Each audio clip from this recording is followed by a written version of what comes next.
চৰ্চা হৈছে নেকি? মোৰ আগতো সমষ্টি নাছিল, এতিয়াও সমষ্টি মই বাছি লোৱা নাই। এইটো দলে ঠিক কৰিব, কাৰণ এতিয়া এই সম্পৰ্কে ক'বলৈ সময় হোৱা নাই, কাৰণ মই হয়তো বেলেগ ক্ষেত্ৰতো যাব পাৰে। আচ্ছা, যিহেতু এইবাৰ সমষ্টি পুনৰ্নিৰ্ধাৰণ হ'ল বা আপোনাৰ যিটো সমষ্টি পুনৰ বাক্সাত হোৱা হ'লে আপোনাৰ কিবা অসুবিধা হ'ব নেকি? মই এইটো নাকওঁ, অসুবিধা নাই, কিন্তু মই কি সিদ্ধান্ত ল'ম পিছত মানে মই দলৰ মজিয়াত কম আৰু এতিয়া নকওঁ। ছাৰ, হাগ্ৰামা মহিলাৰে এটা কথা বাৰু কৈয়ে থাকে যে UG ব্ৰহ্ম মানে আণ্ডাৰগ্ৰাউণ্ড, এইটো কি চৰম অপমান কৰা হোৱা নাই নেকি আপোনাৰ? নাই, এইটো নাপায়।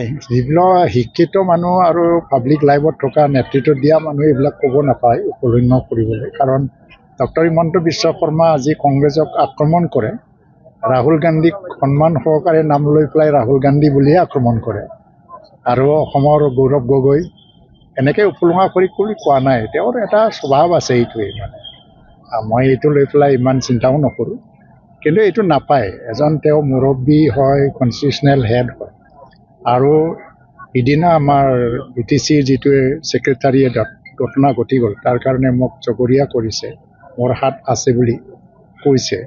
একচুৱেলি মই ইয়াত তেখেতক এটা উপদেশে দিব পাৰোঁ যে তেখেত এজন মুৰব্বী, এতিয়া BTCত 5 বছৰৰ কাৰণে তেওঁ শাসনত আছে।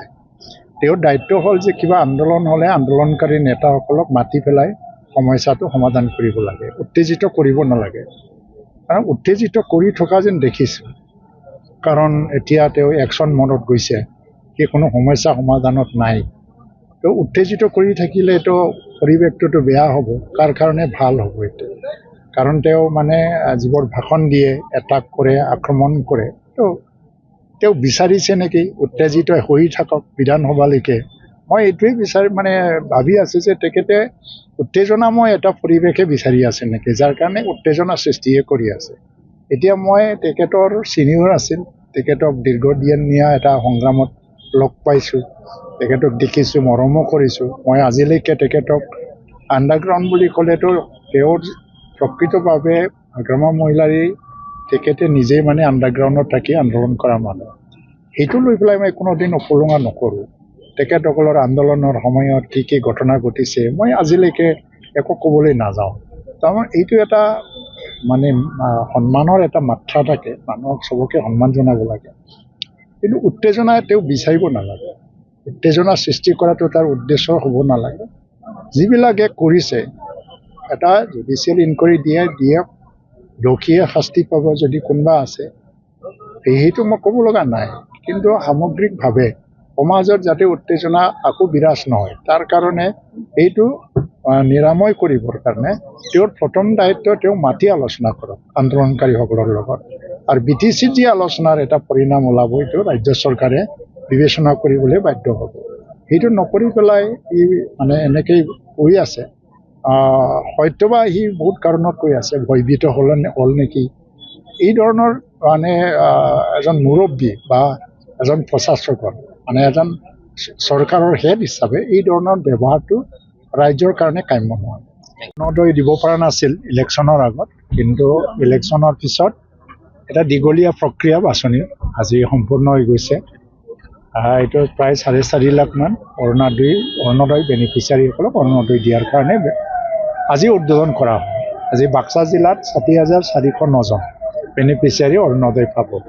এইটো এটা ধ্বজাবাহী আঁচনি আছিল, খুব মানে এটা ভিজনাৰী, আৰু সমাজৰ নিম্নতম পৰ্যায়ত যিসকলে অসহায়ভাৱে বাস কৰি আছে মহিলাসকল, তেওঁলোকক সবলীকৰণৰ ক্ষেত্ৰত প্ৰথমতে সকাহ দিব লাগিব।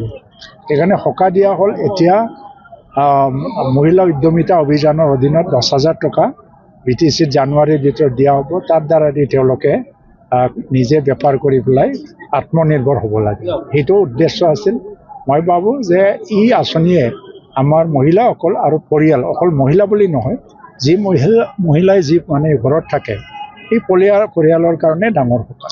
ছাৰ, যিহেতু বিধানসভা নিৰ্বাচন আহি আছে, এইবাৰ আপোনাৰ হিমন্ত বিশ্ব শৰ্মা ডাঙৰীয়াৰ নেতৃত্বত আৰু লগতে BTCৰ চিফ হাগ্ৰামা মহিলাই ডাঙৰীয়াৰ সক্ৰিয় সহযোগত সমগ্ৰ BTC অঞ্চলতে আজিৰ পৰা যি আমাৰ অৰুণোদয় 3.0 সমগ্ৰ অসমতে মুকলি হৈছিল, যদিও নিৰ্বাচনৰ বাবে এইটো সেই সময়ত কোড অফ কণ্ডাক্টৰ বন্ধ হৈ আছিলে। আজি কেন্দ্ৰীয়ভাৱে মুখ্যমন্ত্ৰী ডাঙৰীয়াই কোকৰাঝাৰত মাননীয় আমাৰ BTC চিফ হাগ্ৰামা মহিলাই ডাঙৰীয়াৰ উপস্থিতিত আনুষ্ঠানিকভাৱে এই অৰুণোদয়ৰ ধন আজি মুকলি কৰিছে। আৰু সেইটোৰ ভিতৰত আজি বাক্সা জিলাত মোক দায়িত্ব প্ৰদান কৰিছিলে, লগতে ইউজিত ব্ৰহ্ম ডাঙৰীয়াৰ লগতে EM সকলো ইয়াতে আছিলে। আজি 60,400 মহিলাই আজি বাক্সা জিলাত তেওঁলোকে এই ধনৰাশি লাভ কৰিব সক্ষম হ'ব। আৰু আগন্তুক দিনতো নিশ্চিত ওপৰত যিসকলে ইয়াৰ পৰা যদি বাদ পৰি ৰৈছে সেইখিনিকো আগন্তুক দিনত আমাৰ BTC চিফ হাগ্ৰামা মহিলাই ডাঙৰীয়াই ইতিমধ্যে কৈছে যে পৰ্যায়ক্ৰমে সেইখিনিকো তাত মানে নাম অন্তৰ্ভুক্ত কৰা হ'ব। মই ভাবোঁ এইটো মহিলাসকলৰ কাৰণে ডাঙৰ এটা সকাহ, বিশেষকৈ বিধৱা মহিলাই হওক বা বিবাহ বিচ্ছেদ হোৱা মহিলাই হওক বা অবিবাহিত মহিলাই হওক, তেওঁলোকৰ কাৰণে ডাঙৰ এটা সকাহ, আৰু যাৰ কাৰণে মুখ্যমন্ত্ৰী ডাঙৰীয়াক মই আন্তৰিক ধন্যবাদ জনাইছোঁ আৰু BTC চিফ হাগ্ৰামা মহিলাই ডাঙৰীয়াকো আন্তৰিক ধন্যবাদ জনাইছোঁ। স্যাৰ 1 জানুৱাৰীৰ পৰা নবাদ কৰিছে মহিলাসকলক। ইতিমধ্যে কেইবাটাও আঁচনি মুখ্যমন্ত্ৰী ডাঙৰীয়াই প্ৰতি বছৰৰ 1 জানুৱাৰী তাৰিখে সংবাদমেল যোগে ঘোষণা কৰে। আৰু এইবাৰৰ 1 জানুৱাৰীটো অসমবাসীৰ কাৰণে বহুকেইটা ভাল খবৰ আহিব। গতিকে ভাল খবৰ যিহেতু মুখ্যমন্ত্ৰী জনোৱা নাই, কিন্তু আমি জানো যদিও বা আমাৰ লগত আলোচনা কৰিছে যদিও নিশ্চিত ওপৰত মই ভাবোঁ যে 1 জানুৱাৰী তাৰিখে আমাৰ যি আগন্তুক বৰ্ষত অসমবাসী ৰাইজে ভাল খবৰ পাব। যেহেতু বিধানসভা নিৰ্বাচন আহি আছে, বিজেপিৰ ৰোল কেনেকৈ? যিহেতু আমি NDA হিচাপে যিহেতু নিৰ্বাচনত অংশগ্ৰহণ কৰিম, আৰু ইতিমধ্যে এই কথাষাৰ স্থিতি স্পষ্ট কৰিছে আমাৰ BTC বা আমাৰ যি মানে BPFৰ সভাপতি হাগ্ৰামা মহিলাই ডাঙৰীয়ানেও স্থিতি স্পষ্ট কৰিছে। গতিকে এইটো যিহেতু আমাৰ ৰাষ্ট্ৰীয় বিষয়, কাৰণ আমাৰ এলায়েন্সৰ সন্দৰ্ভত আমাৰ এই বিষয়টো আমাৰ ৰাজ্যিক কমিটিয়ে নাচায় বা আমি নাচাওঁ। আমাৰ ভাৰতীয় জনতা পাৰ্টীৰ কেন্দ্ৰীয় সমিতি, ৰাষ্ট্ৰীয় সমিতি, অসম গণ পৰিষদ দলৰ কেন্দ্ৰীয় সমিতি, BPF দলৰ তেওঁলোকৰ কেন্দ্ৰীয় সমিতি, যদিও BTCক লৈ পেলাই কিন্তু সেইখন কেন্দ্ৰীয় সমিতি, UPPL দলৰ কেন্দ্ৰীয় সমিতি সকলোৰ লগত আলাপ আলোচনা কৰি আমাৰ ৰাষ্ট্ৰীয় সমিতি যিটো সিদ্ধান্ত গ্ৰহণ কৰিব সেইটো সিদ্ধান্তৰ আধাৰতে নিৰ্বাচনত আমি যুঁজিম গৈ। স্যাৰ ছ'চিয়েল মিডিয়াত এটা কথা ওলাইছে যে আপোনাৰ সমষ্টিটো গজালি বুলি ইতিমধ্যে প্ৰকাশ কৰিছে, কিমান দূৰ সত্য? মই যিহেতু তাত যিহেতু বিধায়ক হৈ আছোঁ, এতিয়া মই পূৰ্বতে আছিলোঁ সৰভোগৰ বিধায়ক আছিলোঁ। এতিয়া মোক এতিয়া বজালিত যোৱাবাৰ প্ৰতিদ্বন্দ্বিতা কৰাৰ কথা কৈছিলে। আমাৰ দলে যেতিয়া যি দায়িত্ব দিয়ে, এতিয়া ভবানীপুৰত এতিয়া আছিলে মানে আমাৰ ফৰেন্সৰ তালুকত আছিলে। এতিয়া তেখেতক যদি এটা মানাছৰ যদি কথা কয় তো তাত মানাছত ইলেকশ্যন খেলিব লাগিব।